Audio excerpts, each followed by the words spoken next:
ಬಂದಿರುವಂತಹದ್ದು two of sorts ಬಂದಿದೆ. ಕೆಲವೊಂದು indecision ಅಲ್ಲಿ ಇರುವಂತಹದ್ದು, ಯಾವುದೇ ರೀತಿಯ ಡಿಸಿಷನ್ ಅನ್ನ ಮಾಡಕ್ ಆಗ್ದಿರಾ ಅಥವಾ ಕೆಲವೊಂದು ಡಿಸಿಷನ್ ನ ಮಾಡ್ದಿರಾ ನೀವು ಸುಮ್ಮನೆ ಇರುವಂತಹದ್ದು ರೆಪ್ರೆಸೆಂಟ್ ಆಗ್ತಾ ಇದೆ ಬಾಟಮ್ ಆಫ್ ದ ಡಕ್ ಅಲ್ಲಿ.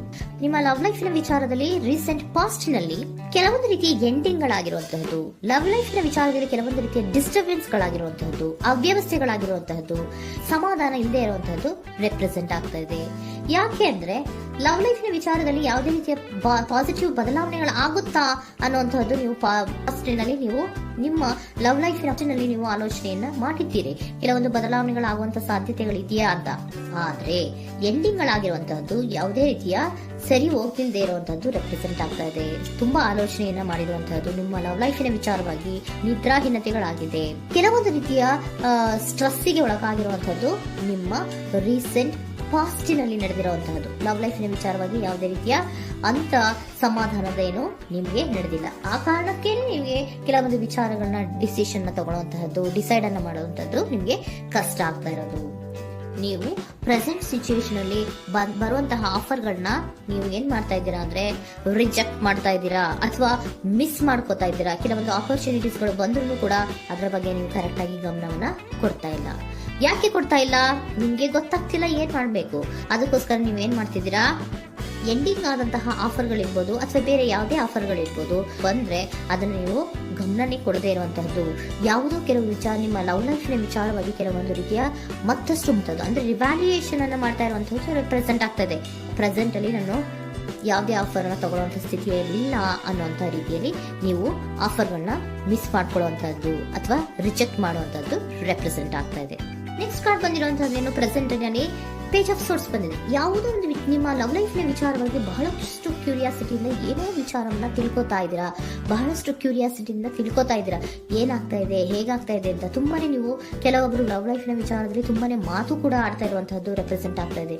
ಏನಾಗ್ತಾ ಇದೆ, ಹೇಗಾಗ್ತಾ ಇದೆ, ಈ ಗಲಿಬಿಲಿಗಳು, ಡಿಸ್ಟ್ರಾಕ್ಷನ್ಸ್ಗಳು ಅಥವಾ ಡಿಸಿಷನ್ಸ್ ನ ಮಾಡಕ್ಕಾಗದೆ ಏನಕ್ಕೆ ಒದ್ದಾಡ್ತಿದೀವಿ ಅನ್ನೋದ್ರ ಬಗ್ಗೆ ಕೂಡ ನೀವು ಕೆಲವೊಂದು ರೀತಿಯ ಮಾತಾಡ್ತಾ ಇರುವಂತಹದ್ದು ರೆಪ್ರೆಸೆಂಟ್ ಆಗ್ತಾ ಇದೆ.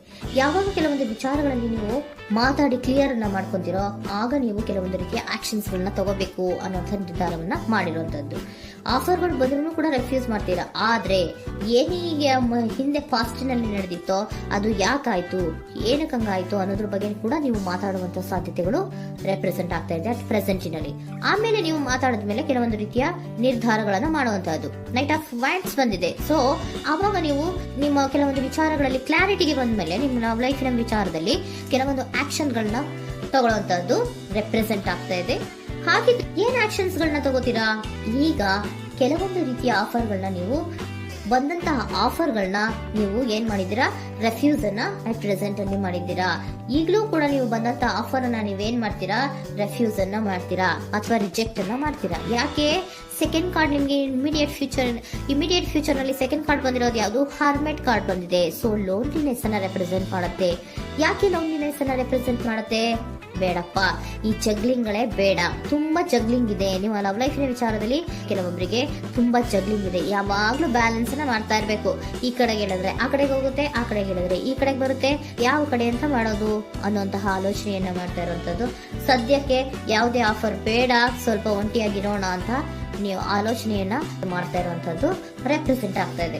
ಮತ್ತೆ ಕೆಲವೊಬ್ಬರಿಗೆ ಕೆಲವೊಂದು ರೀತಿಯ ಕ್ಯೂರಿಯಾಸಿಟಿಯಿಂದ ಏನಾಗ್ತಾ ಇದೆ ಅಂತ ವಿಷಯಗಳನ್ನ ತಿಳ್ಕೊಂಡ್ಮೇಲೆ ಕೆಲವೊಂದು ಆಕ್ಷನ್ಸ್ ಗಳನ್ನ ತಗೊಳ್ಳುವಂತದ್ದು ಕೂಡ ರೆಪ್ರೆಸೆಂಟ್ ಆಗ್ತಾ ಇದೆ. ಯಾವುದೇ ರೀತಿಯ ಭಯ ಇಲ್ಲದೆ ವಿಷಯಗಳನ್ನ ತಿಳ್ಕೊಂಡು ನೀವು ಆಫರ್ಗಳನ್ನ ಅಟ್ ಪ್ರೆಸೆಂಟ್ ಅಲ್ಲಿ ರೆಫ್ಯೂಸ್ ಮಾಡೋ ಸಾಧ್ಯತೆಗಳು ಕೂಡ ಕೆಲವೊಬ್ಬರಿಗೆ ರೆಪ್ರೆಸೆಂಟ್ ಆಗ್ತದೆ. ಯಾಕೆ ಆಫರ್ಗಳನ್ನ ರೆಫ್ಯೂಸ್ ಮಾಡ್ತೀರಾ? ನಿಮ್ಮ ಲವ್ ಲೈಫ್ ನ ವಿಚಾರದಲ್ಲಿ ಬರೀ ಜಗ್ಲಿಂಗ್, ತುಂಬಾ ಬ್ಯಾಲೆನ್ಸ್ ಅನ್ನ ಮಾಡ್ಬೇಕು. ಯಾವ ಕಡೆ ಮಾಡ್ಬೇಕು, ಹೇಗ್ ಮಾಡ್ಬೇಕು ಗೊತ್ತಾಗದೇ ಇಲ್ಲ. ನೀವೇನ್ ಮಾಡ್ತೀರಾ, ಸ್ವಲ್ಪ ದಿನದ ಮಟ್ಟಿಗೆ ನಾನು ಲೋನ್ಲಿ ಆಗಿರ್ಬೇಕು ಅನ್ನೋದನ್ನ ಇಲ್ಲಿ ನಿಮ್ಗೆ ಲವ್ ಲೈಫ್ ನ ವಿಚಾರವಾಗಿ ರೆಪ್ರೆಸೆಂಟ್ ಆಗ್ತಾ ಇದೆ. ಈ ಎಲ್ಲಾ ಕನ್ಫ್ಯೂಷನ್ಸ್ ಇರೋದ್ರಿಂದಲೇ ನಿಮ್ಗೆ ಬಾಟಮ್ ಆಫ್ ದ ಡಕ್ ಬಂದಿರೋಂಥದ್ದು ಟೂ ಆಫ್ ಸೋರ್ಟ್ಸ್ ಬಂದಿರೋಂಥದ್ದು. ಸೊ ಇಂಡಿಸಿಷನ್ ಆಗ್ತಿರೋಂಥ ಏನ್ ಮಾಡ್ಬೇಕು ಗೊತ್ತಾಗಲ್ಲ. ಅದಕ್ಕೇನೆ ನೀವು ಇಲ್ಲಿ ಕುತ್ಕೊಂಡ್ಬಿಟ್ಟಿದ್ದೀರಾ, ನನ್ನ ಲವ್ ಲೈಫ್ ನ ವಿಚಾರವಾಗಿ ಯಾವ ನಿರ್ಧಾರವನ್ನ ಮಾಡ್ಬೇಕು ಅನ್ನುವಂತಹ ಆಲೋಚನೆಯನ್ನ ಮಾಡ್ತಾ ಇರುವಂತದ್ದು, ಹಾಗೇನೆ ಮಾಡುವಂತದ್ದು ನಿಮ್ಗೆ ರೆಪ್ರೆಸೆಂಟ್ ಆಗ್ತಾ ಇರೋದು. ಕೆಲವೊಬ್ರು ರೆಫ್ಯೂಸ್ ಅನ್ನ ಮಾಡಿ ಮುಂದೆ ಹೋಗುವಂತ ಸಾಧ್ಯತೆಗಳು ಇರುವಂತಹದ್ದು. ಮತ್ತೆ ಕೆಲವೊಬ್ರು ಆಫರ್ಗಳನ್ನು ಬರುವಂತದನ್ನ ಬ್ಯಾಲೆನ್ಸ್ ಅನ್ನ ಮಾಡಬೇಕು, ಜಗ್ಲಿಂಗ್ ಅನ್ನ ಮಾಡಬೇಕು, ಸದ್ಯದ ಮಟ್ಟಿಗೆ ಒಂಟಿಯಾಗಿ ಇರೋಣ ಅಂತ ಆಲೋಚನೆಯನ್ನ ಮಾಡ್ತಾ ಇರುವಂತದ್ದು ರೆಪ್ರೆಸೆಂಟ್ ಆಗ್ತಾ ಇದೆ. ನಿಮಗೆ ಏಂಜಲ್ ಗೈಡೆನ್ಸ್ ಏನ್ ಕೊಡ್ತಾ ಇದ್ದಾರೆ, ಡೋಂಟ್ ಸ್ಟಾಪ್. ಇಲ್ಲಿ ಡೋಂಟ್ ಸ್ಟಾಪ್ ಇನ ಅರ್ಥ ಏನಪ್ಪಾ ಅಂದ್ರೆ, ಯಾವ ಕೆಲವು ವಿಚಾರಗಳ ಬಗ್ಗೆ ಕ್ಲಾರಿಟಿ ಬೇಕು ನಿಮ್ಗೆ, ಯಾವ ವಿಚಾರಗಳಲ್ಲಿ ನೀವು ಕನ್ಫ್ಯೂಷನ್ಸ್ ಅಲ್ಲಿ ಒದ್ದಾಡ್ತಾ ಇದ್ದೀರಾ, ಏನ್ ಕ್ಲಾರಿಟಿ ಬೇಕೋ ಅದನ್ನ ಧೈರ್ಯವಾಗಿ ಮುಂದೆ ಬಂದು ಅದನ್ನ ಕ್ಲಾರಿಟಿಯನ್ನ ತಗೊಂಡು ಮುಂದೆ ಹೋಗು, ಅಲ್ಲೇ ನಿಂತ್ಕೋಬೇಡ ಅನ್ನುವಂಥದ್ದನ್ನ ನಿಮ್ಗೆ ಹೇಳ್ತಾ ಇದ್ದಾರೆ. ಯಾವ ವಿಚಾರವನ್ನ ನೀವು ಲವ್ ಲೈಫ್ ನ ವಿಚಾರದಲ್ಲಿ ಏನ್ ಈ ಜಗ್ಲಿಂಗ್ಗಳು ಅಥವಾ ಈ ಬ್ಯಾಲೆನ್ಸ್ ಗಳನ್ನ ಮಾಡ್ಕೊಂಡು ಅಥವಾ ಎಳ್ದಾಟಗಳನ್ನ ಮಾಡ್ಕೊಂಡಿದ್ದೀರೋ ಅಲ್ಲಿಗೆ ಕ್ಲಾರಿಟಿನ ತಗೊಳ್ಳಿ, ಧೈರ್ಯವಾಗಿ ಕ್ಲಾರಿಟಿನ ತಗೊಂಡು ನೀವು ಮುಂದೆ ಆಕ್ಷನ್ಸ್ ಅನ್ನು ತಗೊಳ್ಳುವಂತದ್ದು ರೆಪ್ರೆಸೆಂಟ್ ಆಗ್ತಾ ಇದೆ.